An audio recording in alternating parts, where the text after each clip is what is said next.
Cabernet tends to be the sort of Errol Flynn of the grape varieties. The most expensive beer in history. People will turn around to me and say, oh, I'm just making gin while I wait for my whiskey to get ready. Because wine is an adventure. Conventional winemakers who just condemn all natural wine as faulty. The prestigious title of Sake Samurai. Looking at whiskey in more of an artful culinary way. They kind of look at it as a novelty more than anything. The guy from the rock bands is making wine. This is the Drinks Adventures podcast. I'm James Atkinson, and this is the show where I speak to some of the world's most exciting producers of beer, wine and spirits and uncover trends and issues in the drinks industry today.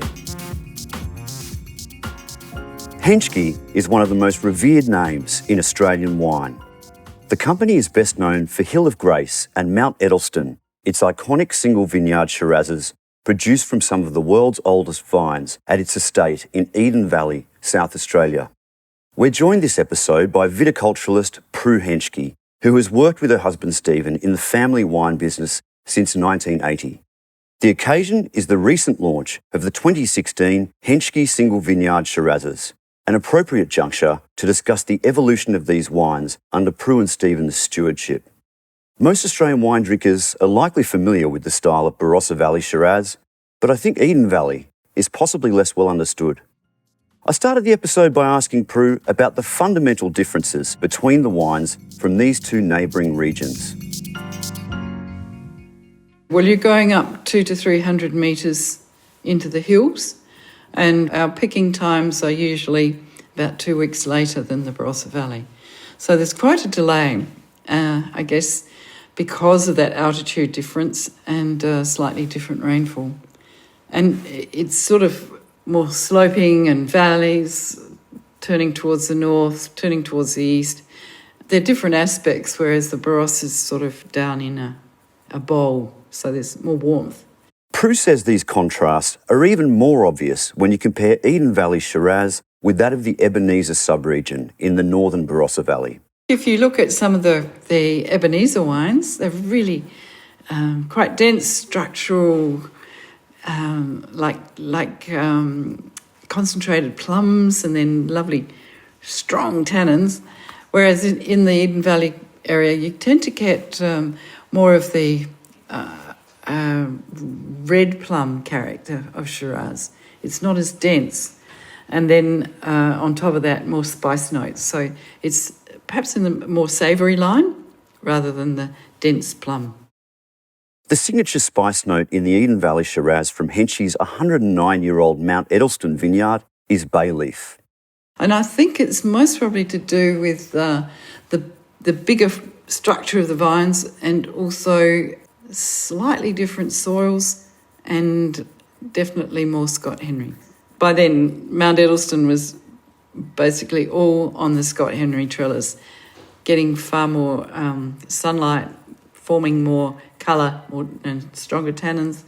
But it just seems the site influence is most probably what drives that bay leaf and pepper flavour or aroma and flavour in the wine. I just love Mount Edelstone, just love it. Because I've spent so much time there and I understand those beautiful savoury notes that really come in with all my work. And yeah, it's just very gratifying. And it's a beautiful wine from beginning to end. When you taste other reds from, Eden Valley, how distinctive are these vineyards in terms of these characters? Well, it's interesting because Eden Valley sort of, it's split down the middle where we are. So one side is red brown earths and the southern side is sandy loam. And I think on the sandy loams you get more of that red plum and more savoury notes, whereas Hill of Grace is definitely on a red brown earth. It carries that beautiful spicy nature, this really beautiful anise, cardamom, sort of kitchen spice character that really is the character of Hill of Grace. Mount Edelstone's on red brown earth with gravel, and then as you go into, say, the Wheelwright or Cainton Estate, you go into that beautiful red plum with, I guess, still a bit more of the pepper note, and it's quite distinctive. You can see the the change. And I think other famous Shirazes from the area, you'd have to say, yeah, there's a red fruit note that is quite different. Back to Mount Edelstone, one thing I was really interested to read as well was that there was a time in the 80s where someone suggested to you that because Shiraz was pretty unfashionable at the time, that perhaps you should rip out the vines and plant Cabernet. It will be hard for any of my listeners to imagine a time when Shiraz was unfashionable, I think. Yes, there certainly was a time. In fact, in the early 80s, I was busy top grafting. I did a technical assistant job at Roseworthy looking into top grafting. And the majority of vines that I was doing were Shiraz, unfortunately.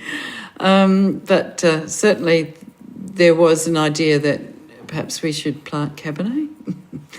And I don't know what stopped us, but I think we thought, no, this is ridiculous, planting such a huge vineyard. And 16 and a half hectares, so that was a huge amount to replant. And then it just happened that we had a few cricket series against the UK in the mid to late 80s, and our first sort of agent for the UK turned up suggesting that he would love to have a Shiraz like Mount Edelstone in his portfolio. And so we started exporting to the UK, and the thought of Cabernet disappeared completely. Did people really appreciate, the value of old vines in the same way when you think back to that earlier part of your career as they do now? No, I don't think so. A wine was a wine. And, Mount Edelstone had a fairly good reputation. And, I don't think they would... In fact, Stephen even left Shiraz off the label, I guess, until the early 90s. And then the whole focus on varieties was really happening. And people were looking for Shiraz. They were looking for Cabernet as distinct varieties because they were learning more about wine. So, that really changed. Do you think there was any particular turning point where Shiraz started to become more popular? Because obviously these days I would say the reverse is probably true, and that Cabernet is probably a bit more out of fashion. Yeah, I guess it was perhaps the power of a couple of wine writers looking at the newer wines coming out of the different regions, and it was a change in generation again. So a lot of the old growers' sons were actually starting to invest in their vineyards and making their own wine. And the focus really was on Shiraz at that stage. There was so many different labels coming out from some fairly important vineyards. So I think it was the push of the wine writers on the export market to recognise Australian Shiraz and the opportunity that those young guns were taking to make wine from their dad's old vines. The Hill of Grace vineyard has an average vine age of 80 years.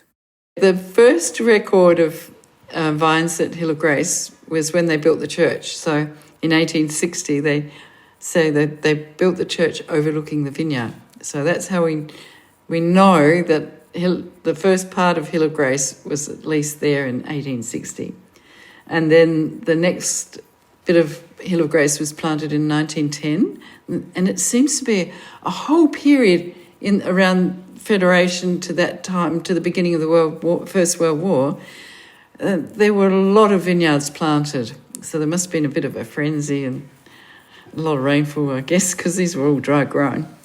And then again in the 50s, so Steve's Uncle Lou used to be the bell ringer in the church, and he'd stand up there and work out where to plant the next block of Shiraz. So it was all around the early 50s for the church block and the house block, the windmill block and post office block 2. And then I planted post office block 3 in 89 with Uncle Lou. And that's when we were starting to do our mass selection program on Hill of Grace and Mount Edelstone. And we decided to select the material that we thought was a good example of the grandfathers, we planted in that new block, and that goes into Hill of Roses. First released in 2001, Hill of Roses has begun to develop its own identity and fan base. That wasn't the intention. The intention was to bring it into Hill of Grace once it showed Hill of Grace characteristics. And the vines are now, 32 years old, and I think they're getting there. But then we've got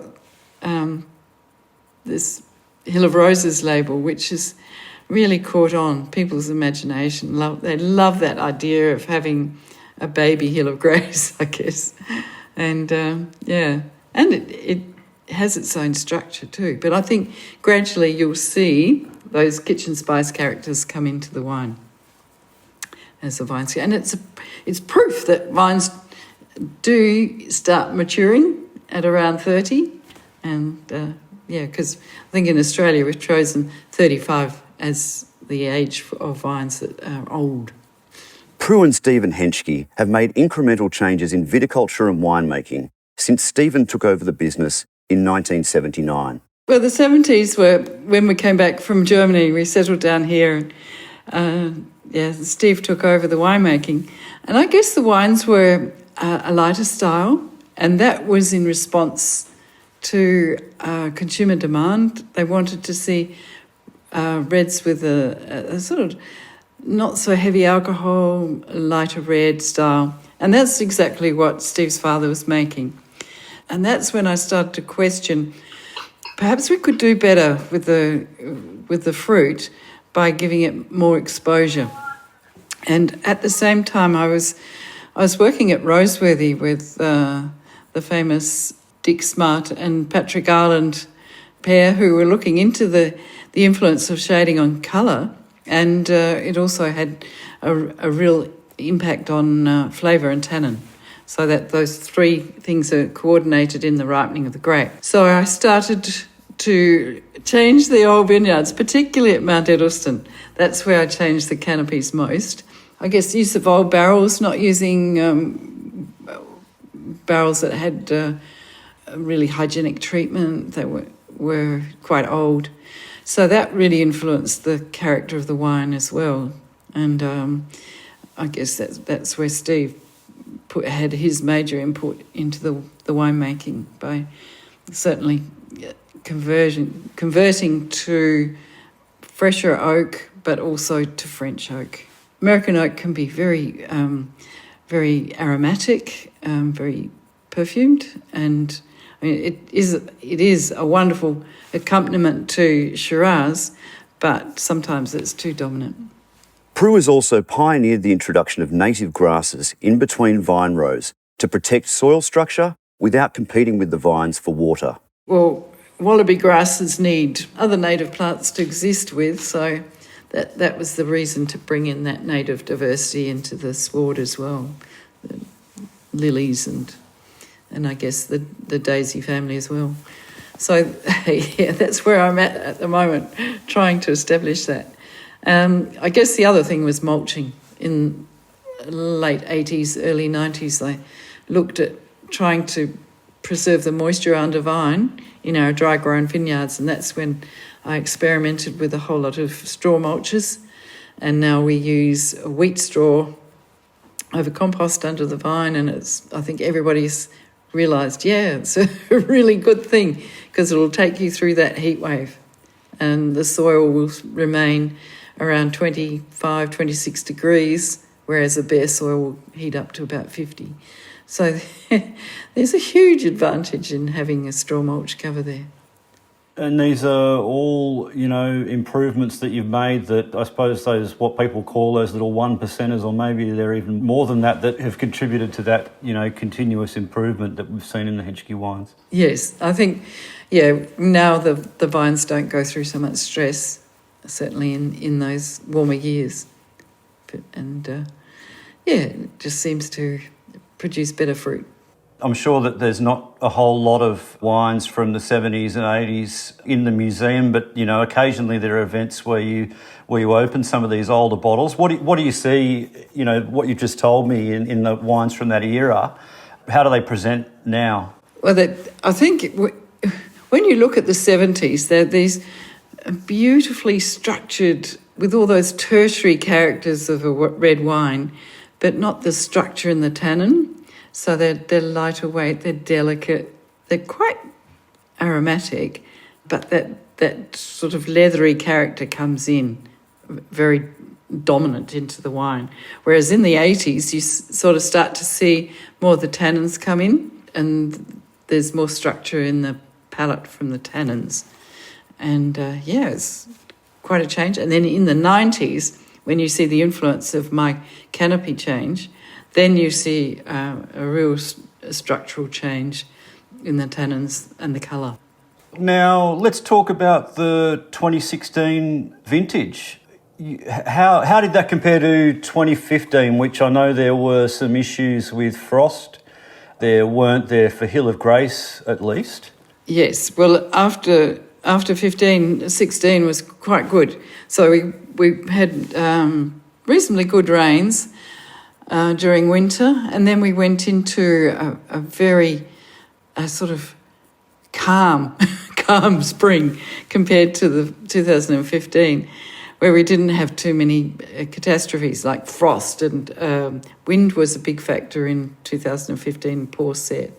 But yeah, I guess there were a few heat periods just after flowering, and then at Fraison we had some incredible amount of rain, and that is a godsend. If you have that rain, it's like giving the vine ample water when all their hormonal switches are going from growth into maturing the grapes. So it's a significant time to have good rains. So that set the vines up beautifully for a very good ripening pattern. And I think you can see there's perhaps more plushness because of the warmth, but there's definitely more yield, and it was a beautiful season. Do you prefer those warmer years or the cooler years? Oh, it depends. It's funny, you know. There's lots of other variables, aren't there? Yeah, because you look at the 59 wines they went through a fairly warm season, and as aged wines, they are immense and beautiful and just gorgeous wines. Whereas the 86 was a cooler year, and the wines, as they've aged, they've just developed this beautiful, even, savoury note. It's just gorgeous. Two very different vintages, but giving, I guess, a different picture of that season. Tell me about some of the most recent projects that you've been working on in the vineyard that is going to keep sort of refining these wines even further. Well, certainly, I guess the change of Hill of Grace to Scott Henry and VSP was only happened recently. So that was a big change for a very old vineyard, and they love it. I mean, they look fantastic. The vines look amazing. We've certainly now planted up the mass selection, so we'll have replanting material that's related directly to those two sites, Hill of Grace and Mount Edelstone. And I guess we're changing over some of the varieties at Eden Valley. So unfortunately, Semillon's fallen out of favour, and so that's had the Deep Ripper through it, and we're looking to expand Shiraz there. We've also had a bit of fun looking at different varieties. So Tempranillo in Graziano, we have in a special part of the Eden Valley vineyard, right up the top of the hill on the rockiest soil, we've got Nebbiolo. So that's a really exciting little slope, that one. We're producing some really, really beautiful wine. So that's quite exciting. And then, of course, there's Lenswood. Lenswood was really developed in the 80s, though that was more further back. But that also gave us a chance to look at cool climate varieties like a better version of Chardonnay and Pinot Noir, which Steve and I both absolutely adored. we live very close to Burgundy when we're in Germany, so there were plenty of opportunities to hop over to the border and go tasting. Are those newer varieties, are they also varieties that you had exposure to in your travels overseas that, you know, is it partly motivated by wines that Stephen and Prue enjoy drinking? Yes, dead right there. Yeah, I guess anybody who goes to Piedmont just falls in love with the place. It's one of the most beautiful wine regions in the world. So that was perhaps a thought. And we only planted a tiny patch, so it's just over a hectare, because we thought it was a bit of a risk. But it's turned out to be fantastic, so we're really excited about that. We made the right choice. And the Tempranillo, of course, my son Johan's married to a Spanish girl, and the whole connection with Spain is very strong. And it was just great fun to explore what Tempranillo is. A tricky variety, actually. I think it's not really grown in warm sites in Spain. It's perhaps at higher altitude, higher rainfall. And to get that savoury note in a red wine is the challenge. And I think we're almost there with the Tempranillo at Eden Valley. They've been out on the market for, I suppose about 5 years. And I guess the other favourite that we've been developing up is the Mataro. And that's another beautiful wine and a beautiful region in France. So that's been an exciting adventure to put Mataro by itself. And to have that as a dominant variety in a wine just gives this amazing spice. Oh, it's just gorgeous. Savoury and mace and just chunky tannins in the back palate. It's a great wine. It's probably not a variety that we see too much as the dominant variety. It tends to be the suffix in GSM, doesn't it? Yes. Yeah. Which is a shame because it's grown well. It's a beautiful variety. And another big bit of news in the last few weeks was that Henschke was named, I think it was, fourth in the world's most admired wine brands, which is by Drinks International, I think it was, which is a pretty remarkable accolade. How significant is that for Henschke? It really puts international focus on us. And, because the export market is part of our business now. It wasn't in the 80s, but it is now. So it's wonderful to have that recognition. And it's a really strong market angle to have. And it most probably reinforces our position in the domestic market too. The Australians can say, yeah, we've got some really top international wines being produced in Australia. Well, Prue, thanks so much for taking the time to have a chat and congratulations on the launch of the 2016s of these three beautiful wines. Thank you. The Drinks Adventures podcast is produced by me, James Atkinson, with additional production and mixing by Dave Robertson. You can find complete transcripts, links and other information on the show at drinksadventures.com.au.